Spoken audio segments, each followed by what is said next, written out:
OBC त्यांना मतदान करणार नाहीत, ओबीसी ओबीसीला मतदान करतील आणि बोगस कुणबीकरणाद्वारे जो ओबीसीच्या जागेवर उभा राहील त्याला खड्यासारखं बाजूला करतील आणि मतातनं उत्तर देतील। बघा 2 सप्टेंबरचा जो गव्हर्नमेंट रिझोल्युशन आहे तो ओबीसीचं आरक्षण संपवणारा, ओबीसीच्या आरक्षणाचा गळा घोटणारा हा GR आहे।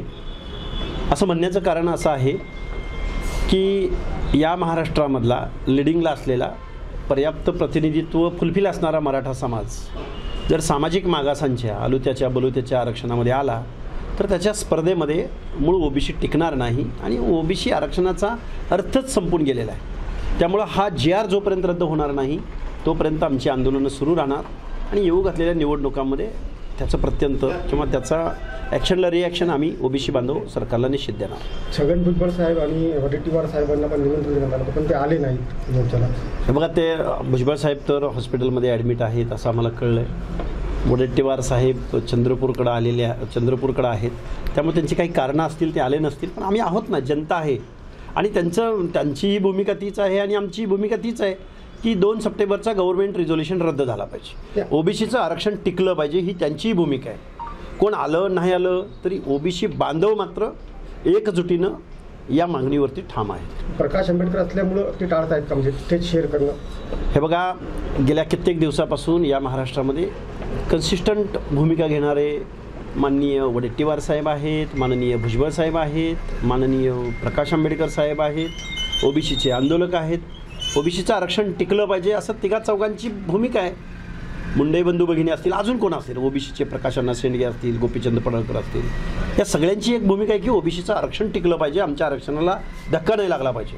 ते भलेही वेगवेगळ्या पक्षामध्ये असतील, ते भलेही कुठल्या एखाद्या व्यासपीठावर येतील नाही येतील, सगळ्यांची भूमिका मात्र एकच आहे। इथले जे शिवाळ संघटनेचे संस्थापक अध्यक्ष मनोहर धोंडे प्राध्यापक, त्यांनी पाठिंबा दिला नाही या मोर्चाला। हे बघा आम्ही सगळे ओबीसी बांधव आहोत, आमची सगळ्यांची भूमिका ओबीसीचं आरक्षण टिकलं पाहिजे अशी आहे।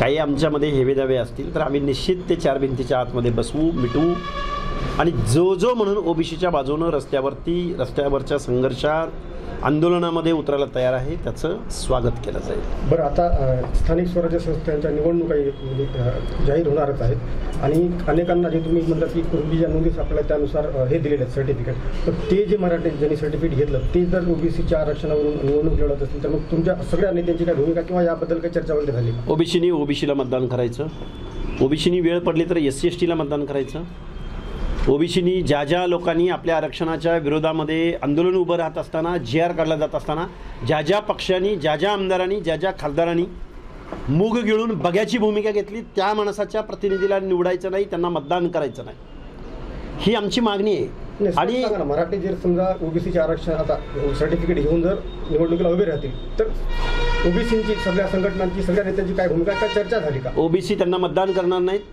ओबीसी ओबीसीला मतदान करतील आणि बोगस कुणबीकरणाद्वारे जो ओबीसीच्या जागेवर उभा राहील त्याला खड्यासारखं बाजूला करतील आणि मतातनं उत्तर देतील। साधं सिंपल बात आहे। आमचं प्रतिनिधित्व घालवण्यासाठी जर तुम्ही हा GR पारित केला असेल, तशी जर भूमिका घेऊन कोण जर आमच्या निवडणुकीला उभं राहत असेल आमच्यासमोर, तर आम्ही आमच्या हक्काधिकाराचं संरक्षण करायचं की नाही करायचं? आता पुन्हा जरांगे पाटलांनी इशारा दिला की पुन्हा आम्ही रस्त्यावर उतरू। जरांगेंनी काही इशारा देऊ, हे राज्य आमचंही आहे, हा देश आमचाही आहे, आम्ही या देशाचे नागरिक आहोत, आम्हीही स्वराज्य निर्माण होत असताना छत्रपती शिवरायांच्या स्वराज्यासाठी जीवाची कुर्बानी दिली।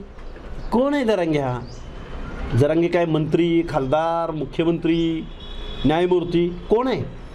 त्यामुळे जरांगे काही बोलेल, सकाळी एक बोलेल, दुपारी एक बोलेल, संध्याकाळी एक बोलेल, देणं घेणं नाही आम्हाला जरांगेच्या वक्तव्याशी। आम्हाला आमचे हक्क अधिकार टिकवायचे आहेत आणि पंचायत राजची निवडणूक ही आमची खांदेमळणी आहे। मशागत आमची 3-4 वर्षे होईल।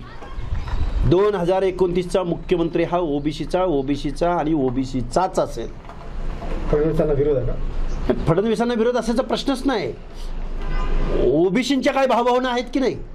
आणि फडणवीस साहेब आम्ही तुम्हाला मतदान दिलंयच, मग आता आमच्या विरोधात GR काढला तुम्ही, याचं उत्तर द्या आम्हाला।